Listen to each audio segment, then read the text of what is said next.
Touring is a grind, even in the best-case scenario, but when one selfish person is making things harder with abusive or absurd behavior, the experience can scar you for life. According to legend, these musicians and whole bands were total nightmares on tour. On tour, you really can't get away from the coworkers you hate, and if you hate all your coworkers, well, that's a recipe for a bad time. Pink Floyd's internal feud seems to have started out with the members really just not having much in common. According to Saucerful of Secrets, the Pink Floyd Odyssey, they didn't even eat together because some were vegetarian and others were solidly carnivorous. And they were mean to each other too. Syd Barrett was quirky and his bandmates weren't exactly tolerant of his quirks. They hounded him constantly, which probably only hastened what appeared to be a drug-fueled descent into madness. Barrett's quirks eventually turned into erratic behavior, like playing the same chord over and over again, from concert beginning to end, and staring vacantly out into the crowd. It finally became impossible to play with him, and that's when the band hired David Gilmour to replace him, which solved one problem and created another. Gilmour's years-long feud with Roger Waters is a rock and roll legend. When Keith the Loon Moon was manning the drums for The Who, hospitality employees trembled at the mere mention of his name. This is because Moon, one of the greatest drummers of all time, is arguably less famous for that than he is for constantly destroying his accommodations. Every one of his exploits sounds like a wild tall tale, but not according to the great Alice Cooper, who once said, "Everything you've ever heard about Keith Moon is true, and you've only heard a tenth of it." For starters, there's the legendary incident on Moon's 21st birthday in which he drove a Lincoln Continental into the swimming pool of a Flint, Michigan Holiday Inn. This was apparently not an isolated incident, as he also once drove a car straight through the floor-to-ceiling glass of a hotel lobby and up to the reception desk, then got out and calmly asked for his room key. A limo driver once reported that a panicked Moon asked him to turn around and return to the hotel they just left, saying he'd forgotten something, which was to hurl the TV out the window. He reportedly said upon returning, "I nearly forgot." He also attempted to steal a hotel waterbed. What we're going to do is to pick up this 2-ton waterbed, 2 tons of water, put it in the lift, send it up 2 floors. His plan was to give everyone on the higher floor a surprise bath, but the bed burst before that, so he was relocated to another suite, which he trashed. All this, plus a consistent fondness for the old cherry bomb in the toilet trick. In 2016, 2 bands led by women, Wax Idols and King Woman, that had been opening for heavy metal pioneers Pentagram, announced they were dropping out of the tour because they'd been treated really poorly and harassed in gross ways. This particular tour started off badly, with frontman Bobby Liebling failing to show up for the first performance and arriving 2 hours late for the next one. But that wasn't what finally made Wax Idols and King Woman pull out. Heather Fortune of Wax Idols told Noisy that some of the other women in her band were being subjected to inappropriate comments and touching. From there, it seemed to escalate to Liebling making absurdly gross, inappropriate comments, and then getting on stage and making jokes about sexual assault in front of the crowd. It got bad enough that Fortune's female bandmates mostly just hid in their van and refused to associate with the members of Pentagram until they finally decided to back out of the last 3 performances. Liebling basically said the only reason he'd even decided to tour with 2 bands was so he could have, quote, a lot of options with women, whatever that means. In 2000, Pearl Jam was playing at Denmark's Roskilde Festival when the mosh pit got out of control. According to Rolling Stone, 8 people suffocated in the mosh pit and a 9th died in the hospital the following day. Up until that point, it was the 2nd deadliest rock concert in history. The Roskilde Festival was a tragedy, but it wasn't a surprise. Crowd Management Strategies says mosh pits were responsible for at least 10,000 injuries between 1998 and 2008, and they're a staple at Pearl Jam concerts. In 1998, a writer described a Pearl Jam concert in Greenville, South Carolina, where fans were crowd surfing and climbing barricades to get into the mosh pit. A writer in Missoula, Montana described a similar scene in 1995.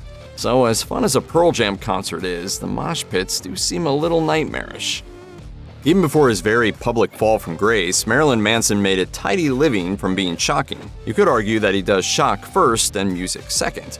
Manson has been known to threaten random magazine editors with death, and he acts totally drunk and incoherent on stage, though no one seems quite sure if it's just part of his act. But that's all rock star stuff, right? Well, there's Rockstar, and there's also being disgusting and shocking at the expense of another person, which is what happened in 2001 at a concert in Clarkston, Michigan.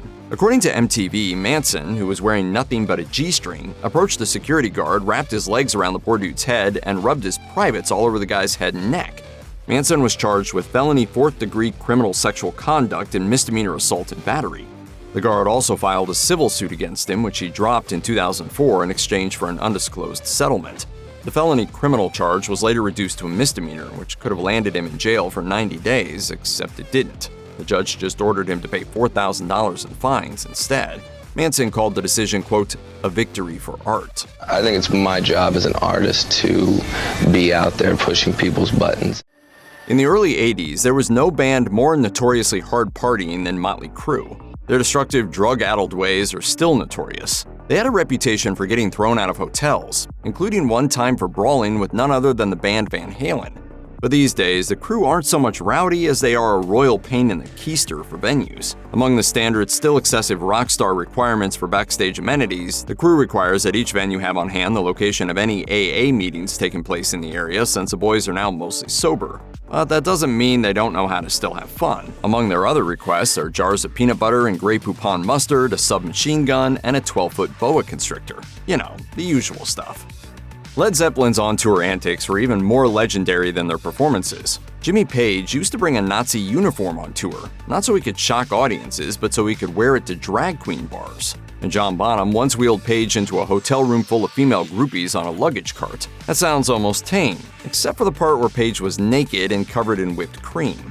That's not even as bad as it got.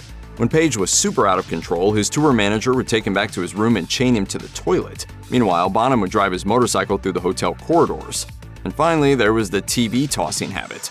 After one particularly fruitful evening in which the band threw 5 sets into Puget Sound, a hotel clerk asked the band's manager what it was like to toss a TV out a window. The manager handed the clerk $500 and said, "Here you go, mate. Go toss a TV, courtesy of Led Zeppelin." Ozzy Osbourne had a weird infatuation with urine, and not in a medical way. In the 2001 Motley Crue autobiography The Dirt, Nikki Sixx recalled a time that Osbourne snorted a line of live ants and peed all over the pavement. And then, because at that point he had an audience, he bent over and lapped up all the pee like a cat. But that's not all. On his 1984 Bark at the Moon tour, Osbourne, Tommy Lee, and Vince Neil got drunk on sake and peed on a police car. We're walking into hotels like the Four Seasons or the Ritz-Carltons where, like, mom and dad, and we're a happy family, we're out by the pool, and everybody's like their little resort, and here comes Motley Crue and Ozzy. Perhaps Osbourne's most notorious urine-related incident, though, happened after a show in 1982, when he ended up at the Alamo in San Antonio, Texas. He then peed on the Cenotaph, which is across the street from the Alamo. He was consequently told to never return to San Antonio, though evidently even Texas eventually forgives. 10 years later, Osbourne donated $10,000 to the Daughters of the Republic of Texas, and all was forgiven, but definitely not forgotten. Don't mess with Texas. Kid Rock has a reputation for bad behavior, and he knows it. In fact, he's so self-aware about his inability to behave like a decent human being that he once told a judge no one should be allowed to bring up his reputation as a tough guy or thug in court, unless they prejudice the jury into thinking he's a tough guy or a thug. Also, he doesn't think it's fair if opposing lawyers bring up his prior arrests. In 2006, Rock and 6 members of the hip-hop group the Booyah Tribe allegedly beat up 3 guys outside the Hollywood nightclub Teddy's in Los Angeles. For that incident, a judge ordered Rock to pay $35,000, which is a long way from the $15 million the victims were asking for. Then, in 2007, the musician stopped at a Waffle House while on tour in Atlanta and got into a brawl with another customer. For that indiscretion, he was ordered to pay $40,000 instead of the $2.9 million the plaintiff had originally asked for. So maybe the plaintiffs didn't get the millions they were after. But $35,000 and $40,000 are still decent-sized numbers, until you realize that it's only worth a few dozen hotel TV sets. Jefferson Airplane's lead singer Grace Slick was a boozy force of nature rivaled only by her one-time boyfriend Jim Morrison for sheer volume of consumption and subsequent extreme awkwardness. Over her years as a performer, she was often boozing, attempting to perform while boozing even more, or getting arrested for booze. In fact, here's Slick from 2011 explaining why she thinks marijuana should be legalized, obliquely citing her own past problems as proof. Less alcohol, a little more marijuana, so you don't do so much stupid stuff. In 1978 alone, she was arrested twice before the summer even began. Then she kicked off the sunny season by causing a riot after canceling a concert in Germany due to illness. But she made it up to the fans the next night by getting utterly plastered before even setting foot on stage, and tearing into the locals over Germany's World War II past. "Who won the war?" she implored, as the crowd booed and threw things. She also shouted Heil Hitler and gave Nazi salutes. This, naturally enough, led to her dismissal from the band, although she would rejoin the revamped Jefferson Starship 3 years later. Later, she and the rest of the gang would build a city on rock and roll.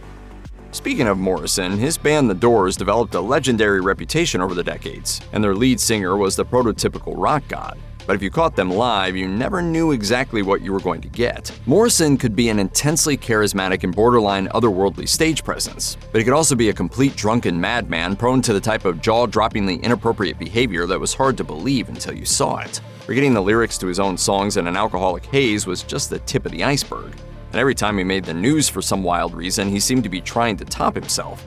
For example, during a 1967 show, a cop failed to recognize Morrison, who was making out with a groupie at the time. The officer maced the singer after he refused to vacate the area. Morrison recovered in time to take the stage, where he went on a profane rant against the police instead of performing, which got him arrested. As bandmate Ray Manzarek described it, what did he do, He was baiting the cops. He was telling the story of being maced down in the dressing room. Then there was the time in 1969 when he allegedly exposed himself on stage to earn another trip to the Slammer, or that other time in 1970 when a lamb somehow ended up on stage, prompting Morrison to exclaim that he'd like to do something very unwholesome to it. These are far from the only examples, but you get the idea. To be fair, when the public accepts you as a diva, that usually means you kinda earned the right to act like one. And everyone knows that Mariah Carey is a diva. She's such a diva, in fact, that she won't say a word to anyone on the day of a performance, lest she damage her voice on a particularly harsh consonant. She's also such a diva that she once demanded that a record store redecorate their bathroom prior to hosting her for a 1-hour performance, and she smashed the tea set she'd been drinking from so no one could sell it afterwards. But nothing quite tops the demand she made when Westfield Shopping Centre in London invited her to switch on their holiday lights. During that performance, the singer wanted to be surrounded by 100 white doves and 20 white kittens. According to Marie Claire, a source said that the doves were a go, but they couldn't deliver on the kittens for health and safety reasons. For the record, Carey later denied ever having made such a request. She explained, 20 cats is an absolute lie. I'm not a cat lady. Chris Robinson is the lead singer of the Black Crowes. And remember that information because it might just save your life. In 1991, during a trip to a local 7-Eleven, Robinson overheard a fellow customer point out to their friend that the lead singer of the Black Crowes was in the store. The friend, confused, asked who the Black Crowes were. Horrified, Robinson turned around and told the friend that she'd know who the Black Crowes were if she didn't eat so many Twinkies. The encounter ended with Robinson spitting on her, followed later by an assault charge. Robinson got off pretty easy though. He paid $53 in court costs, got 6 months of probation, and the assault charge was later dismissed. Coheed and Cambria are a pretty big name in the world of rock, but not so big that their bass player doesn't have to go around robbing pharmacies before a concert. In 2011, Coheed and Cambria's bassist Michael Todd was arrested for demanding prescription painkillers from a Walgreens in Massachusetts. He showed the pharmacist a note he'd written on his cell phone which said he had a bomb and needed painkillers. The pharmacist gave Todd 6 bottles of Oxycontin because, even though he probably didn't actually have a bomb, well, you never know. After the robbery, Todd took a cab back to the Comcast Center where Coheed and Cambria was about to open for Soundgarden. Sadly for Todd, and happily for Walgreens, someone spotted him getting into the cab and he was arrested shortly afterward. Coheed and Cambria immediately distanced themselves from their bandmates' behavior, declaring their intention to continue the tour without him and promising to address the situation with Michael at the end of the tour. The meaning behind those words soon became clear and Todd was kicked out of the band. But as Coheed drummer Josh Eppert told Rock the Walls, I think anybody that got a call from a friend that did something that crazy, you just worry, just really worried about Mike. But his misfortunes didn't end there, and the ex-bassist was also sentenced to 1 year of house arrest and 3 years of probation. Cardi B and her estranged husband Offset were a knockout duo on stage, and off stage too, though that's more in the literal sense of the term. Because during their downtime, the couple had a weird taste for getting into brawls at strip clubs. In early 2020, for example, the pair performed at the Fontainebleau in Miami, and afterward visited a strip club called Booby Trap on the River, where some fellow patrons were clearly in a festive mood. Unfortunately for those folks, Cardi B got caught in the crossfire of a freshly opened champagne bottle. Naturally, Offset took a swing at the champagne-wielding offender. The couple left before police arrived, which was probably wise, since it wasn't the first strip club brawl Cardi B had been involved in. She was indicted on 14 charges for a 2018 brawl, including 2 felony counts of attempted assault with intent to cause serious physical injury. Video of that earlier brawl showed her tossing an ice bucket at a bartender whom she suspected was having an affair with Offset. There were also some flying chairs involved, standard stuff mostly. The charges were upgraded from misdemeanors to felonies after Cardi B refused a plea deal. In 2015, Afroman was performing in Mississippi when a female fan somehow managed to wander onto the stage. Now, she did kind of get into Afroman's personal space, which is a no-no to most people, but the singer's reaction was still way out of line. Having come face-to-face with this onstage fan, Afroman decided to punch her, and he didn't hold back either. The blow was a full-on haymaker, which knocked the woman off her feet.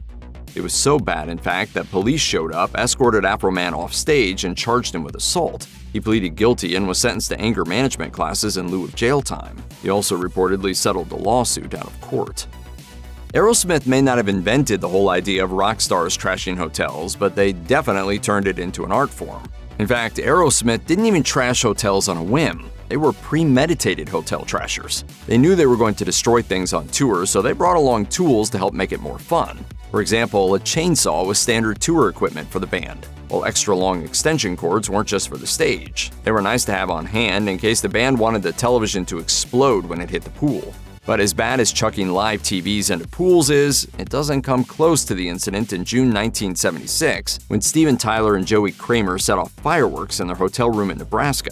It appears that they had been trying to launch the fireworks out of the window, though that's not really much better. Honestly, it's pretty surprising that any hotels were still taking the band in by the time the end of the 70s rolled around. The Ramones' hatred for each other was well known, and there's just no way they would have ever gotten as far as they did if they hadn't learned how to work together on stage. Off stage, however, things were a whole lot worse. If you apologize, then I'll drop the whole thing. Yeah, I know. I'll do it, but you say it first. Well, we'll both say it at the count of 4. No, we did that already, and so we'll do it again. The Ramones were always fighting, and if they weren't, they usually refused to speak to each other at all. In fact, Joey and Johnny Ramone didn't talk to each other for most of the 22 years the band performed together, and when Johnny was speaking, he was shouting.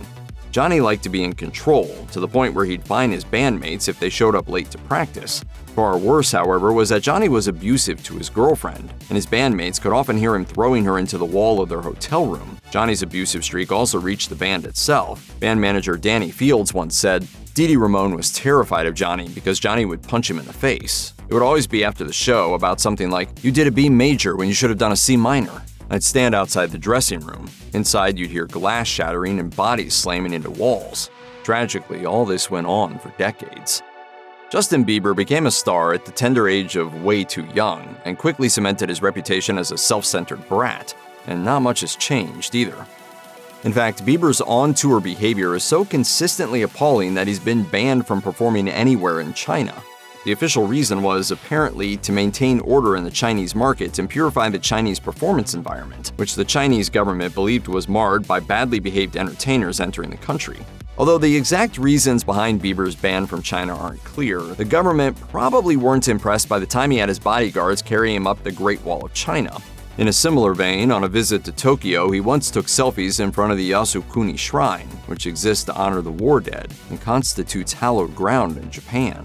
He also filmed a video in Iceland in 2015 in which he ran around doing a whole bunch of things you really shouldn't do in Iceland, such as rolling on protected moss and swimming in dangerous lagoons. And then there was the thing with the monkey. In 2013, the singer tried to bring a young capuchin monkey into Germany, but failed to produce proof that the animal had been vaccinated. Customs officials seized the monkey and told Bieber he'd have to pay to retrieve it, but Bieber decided he didn't actually want the monkey anymore. He was eventually sent to live in a zoo.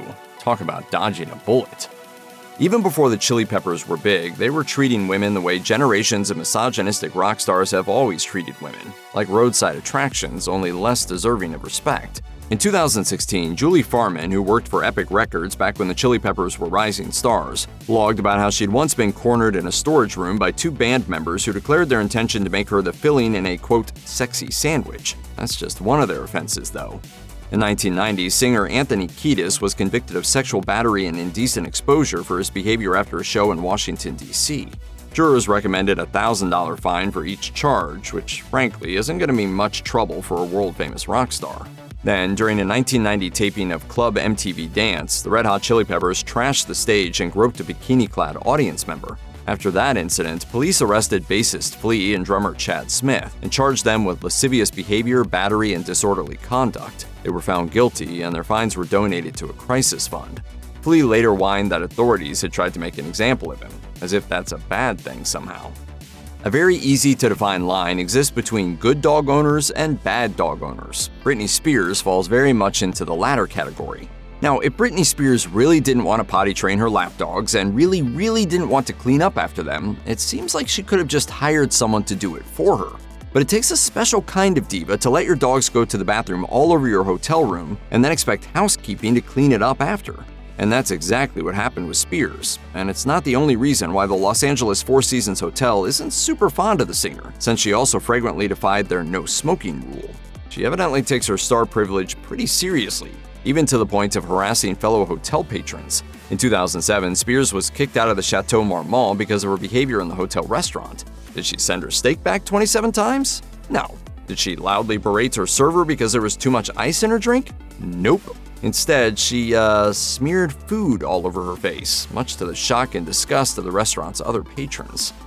The Rolling Stones were at their peak during the golden years of hotel trashing, so you won't be surprised to hear that they played along with people's expectations of them to a T. The band's after-hours antics were so depraved, in fact, that Robert Frank's tour documentary covering their 1972 trip to the United States was actually suppressed by the Rolling Stones themselves, who evidently realized that they'd crossed so far over the line that maybe they shouldn't actually broadcast it to the public. Among other things, the film shows groupies stripping on an airplane, various band members engaging in drug use, and, of course, the destruction of at least one hotel room. And although the band all had a part in this, it's Keith Richards who is most known for his love of mayhem. Do you live very much at night? I mean, it's almost midnight now. Yeah, it seems to work out that way. Still, by the time the band was well into their third decade, he'd mellowed a bit from drugs and girls to shepherd's pie. When Richards showed up before a show on the 1989 Steel Wheels tour, he discovered that someone else had eaten the shepherd's pie that had been laid out for the band, alongside some other standard British pub fare. Richards was so upset that the concert had to be delayed until someone could procure another one. Delinquent to diva, that's the Keith Richards trajectory. Like Miley Cyrus and Selena Gomez before her, Demi Lovato got her start with Disney. But Lovato may have let fame go to her head at way too young an age, because only a few years after the release of Disney's Camp Rock, she made the news for punching one of her backup dancers in the face. Lovato had been on tour with the Jonas Brothers when the dancer, named Alex Welch, says the star became suspicious that one of her many dancers had, quote, told on her. Evidently, Lovato had gotten into trouble with her managers for her bad offstage behavior. Lovato called all her dancers together, threatened them, and then seemed to independently conclude that it was Welch.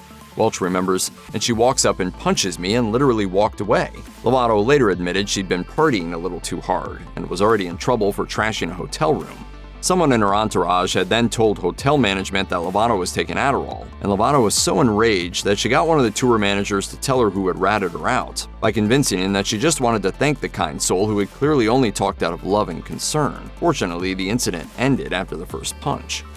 Courtney Love spent many of her days surrounded by her own messes. Years after she sort of fell out of the spotlight, her daughter said she was pretty much existing on drugs like Xanax, Adderall, and Abilify, and that her house was such a disaster that a family cat died after getting trapped in a mountain of junk. But Love didn't willfully trash hotels the way other rock stars did. Rather, she just didn't care what kind of state she left them in. According to Everybody Loves Our Town, an oral history of grunge, the Courtney Love hotel room was a particular kind of disaster. She brings like 2 or 3 giant suitcases full of clothes, and somehow all those suitcases would get opened and everything would get spread out all over the hotel room. And then it's all coated in cosmetics and baby powder. It's just a tornado of clothes and makeup. Other accounts of Love's hotel rooms paint an even grosser picture. In 2009, staff at the Inn at Irving Place in Manhattan found used hypodermic needles and feminine products basically everywhere, except the trash can, that is. A source said at the time, "She caused so much damage in 8 hours and wreaked so much havoc. It was actually kind of funny."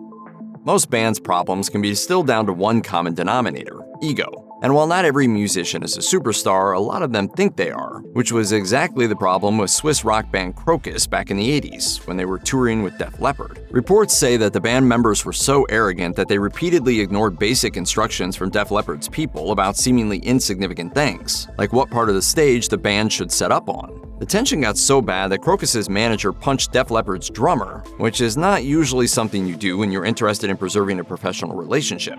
Unsurprisingly, Krokus got booted from the tour after that one. On top of that, the band also had a feud going with AC/DC. In 1981, they were left out of the UK's Monsters of Rock festival, and though the reason was never made explicit, the rumor was that AC/DC asked for their exclusion. We may never know why exactly, but there's some speculation that AC/DC were insulted that Krokus frontman Mark Storace didn't want to try out for the band after the death of Bon Scott. Maybe it was just because AC/DC just didn't want those arrogant wannabes getting in their way. Either or. Poor Megadeth must have been pretty excited about landing the opportunity to go on the road with Aerosmith in 1993, until they were dumped unceremoniously from the tour. So what happened? Well, it seems that Megadeth were just too whiny for Aerosmith to handle. Just 3 shows into the 24-date tour, Aerosmith announced that Megadeth was out, and the metal band Jackal was in. Megadeth's official statement on the subject was that they'd left the tour because of artistic restrictions, but the word from Aerosmith was a little different. An unnamed spokesperson said that Dave Mustaine, lead singer of Megadeth, was annoying as all hell. The source said, he would piss and moan and whine. What he was really upset about was Aerosmith weren't hanging out with him. And that was the end of that.